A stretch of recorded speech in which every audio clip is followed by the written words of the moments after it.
బంగారుమయమైన శరీరం కలిగినటువంటి ఆ భీష్ముడు వెంటనే శరీరాన్ని చాలించి ఉత్క్రమణం చేసి ప్రాణవాయువి బ్రహ్మరంధ్రాన్ని బద్దలు చేసుకొని ప్రాణవాయువుతో ఆ వెళ్ళినటువంటి తేజస్సును కృష్ణుడు ధర్మరాజు పాండవులందరూ కళ్ళతోటి చూచారంట.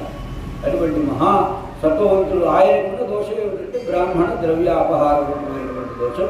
అందుకనే బ్రాహ్మణుడి సొమ్ము నిప్పుతో సమానం ఉన్నాయి. ఇవాళ చాలా తేలిక ఏంటి అంటే బ్రాహ్మణ ద్రవ్యము దైవ ద్రవ్యము ఈ రెంటికంటే చాలా లోకమైనవి మీరు ఎక్కడా ప్రపంచంలో కనబడవు. ఎందుకంటే దేవుడా మాట్లాడేవాడుగా చూసేవాడు కానీ బ్రాహ్మణ నోరుడు కూడా మాట్లాడేది. వాడి నోరు అంటే మోసుకుని పోవాల్సిన.